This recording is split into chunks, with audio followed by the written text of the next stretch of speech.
अखाड़ा में आपका एक बार फिर स्वागत है। सीमा हैदर मामले की जांच नोएडा पुलिस ने तेज कर दी है। यह खबर आ रही है, सीमा हैदर के सभी दस्तावेजों की जांच की जाएगी। नोएडा पुलिस ने सीमा के पास से बरामद सभी दस्तावेजों को पाकिस्तान एम्बेसी भेजा है और उसकी असलियत जानने की कोशिश अब नोएडा पुलिस कर रही है। ऐसे में अंदाजा लगाया जा रहा है कि अभी भी एजेंसियों ने सीमा को क्लीन चिट नहीं दी है और उनकी जांच जारी है।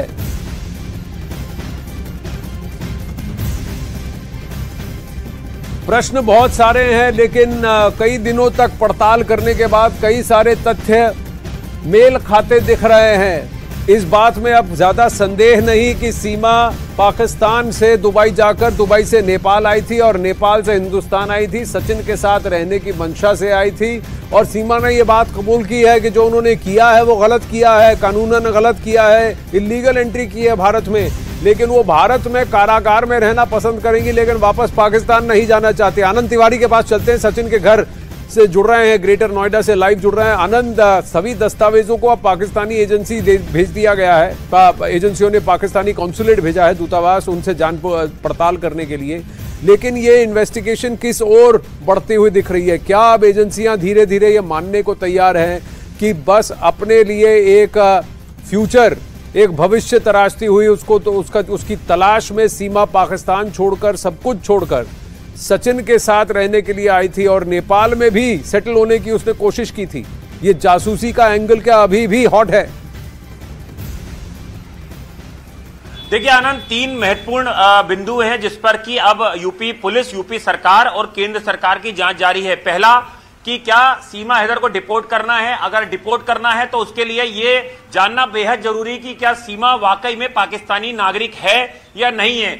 इसीलिए यूपी पुलिस ने पाकिस्तान एम्बेसी को तमाम दस्तावेज, वो आधार कार्ड, उसके परिचय पत्र और माफ करिए उसका परिचय पत्र और उसके पासपोर्ट की जो कॉपी है वो भेजी है, ताकि पाकिस्तान की जो एम्बेसी है वो ये कंफर्म कर पाए कि ये सिंध प्रांत की रहने वाली जो सीमा हैदर नाम की महिला है ये वाकई पाकिस्तानी है।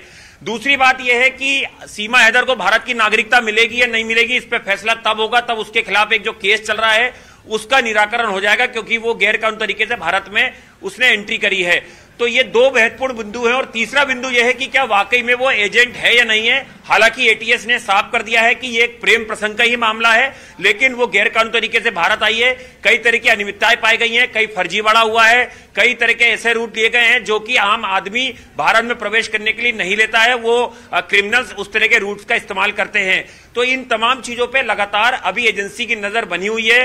बॉर्डर फोर्स से भी लगातार जानकारी साझा की जा रही है। इसके अलावा आईबी ने भी जो है वो सीमा हैदर से पहले ही पूछताछ कर चुकी है। एटीएस की पूछताछ लगभग खत्म हो चुकी है। तो आनंद, इन तीन मुद्दों पे ही अब सीमा हैदर का अगला भविष्य निर्भर करता है। सचिन के साथ शादी की तस्वीरें, फोटोग्राफ्स, काफी कुछ आया है। आपने कहा प्रेम प्रसंग पर अब एजेंसी की थ्योरी धीरे धीरे सेटल होती दिख रही है। जासूस नहीं, लेकिन हाँ अवैध रूप से भारत में एंट्री की है। क्या सीमा भारत में पॉलिटिकल असाइलम की गुहार कर सकती है, शरण में आ सकती है भारत की?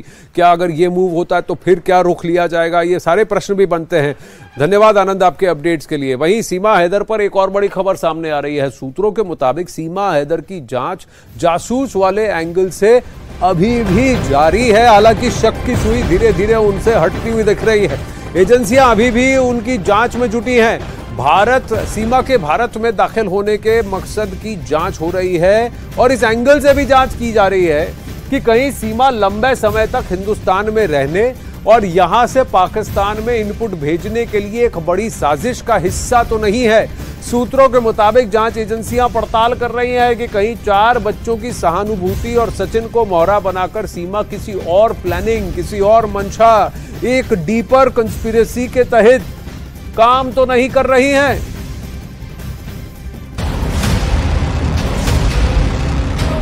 मैं इनकी मोहब्बत में आई थी, ऐसा कुछ भी नहीं था। अगर मैं फ्रॉड होती या गलत होती तो मैं अपने मासूम बच्चे ना ले आती। माँ की नज़र से सिर्फ जासूस नज़र से ना देखें, माँ की नज़र से भी देखें।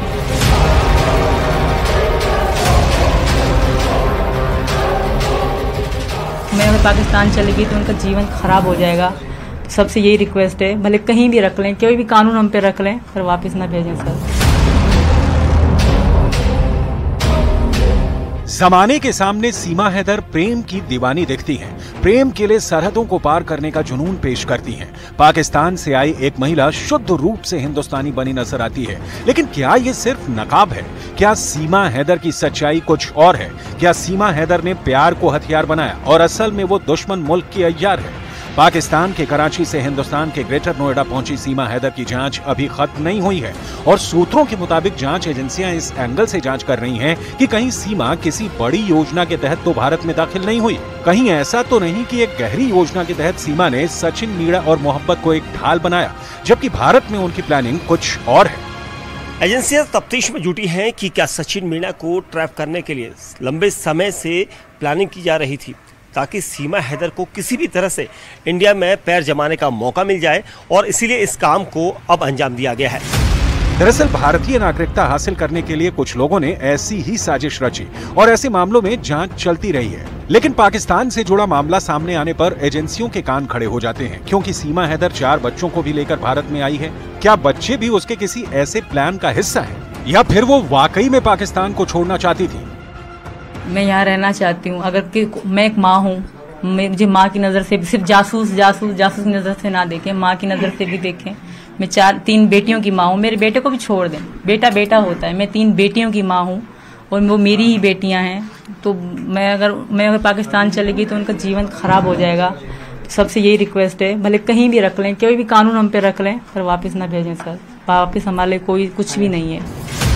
सीमा हैदर पर सस्पेंस बरकरार है और साथ ही उसकी जांच भी बरकरार है। सूत्रों के मुताबिक एटीएस के साथ साथ बाकी भारतीय एजेंसियों की पैनी नजर सीमा हैदर पर है और अब ये तलाश किया जा रहा है कि क्या सीमा हैदर ने भारतीय नागरिकता हासिल करने के लिए सचिन को मोहरा बनाया ताकि वो लंबे समय तक भारत में रुक सके और मकसद को पूरा कर सके।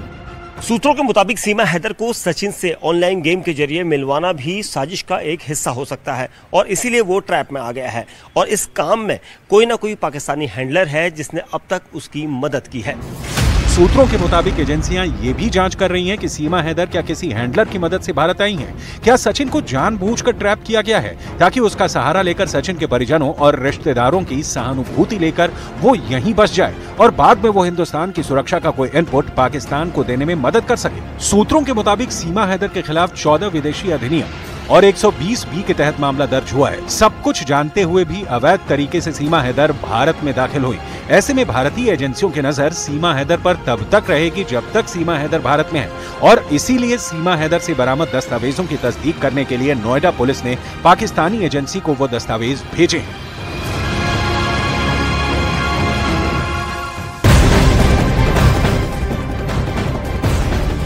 सीमा सचिन की लव स्टोरी किसी फिल्म, किस्सा और कहानी जैसी होती जा रही है। नए नए किरदार, नई नई पहेलियां इस स्टोरी को और पेचीदा बना रही है। स्क्रिप्ट में बहुत सारे ट्विस्ट टर्न दिखते हैं हमें सीमा हैदर को लेकर। इस बार जो दावा किया जा रहा है वो किसी फिल्मी स्टोरी जैसा है।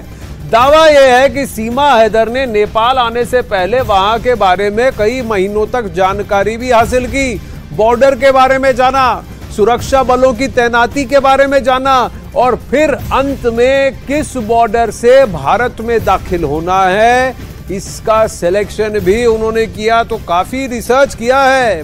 नेपाल की एंट्री करने से पहले सीमा ने ये एंगल सामने निकल के आ रहा है।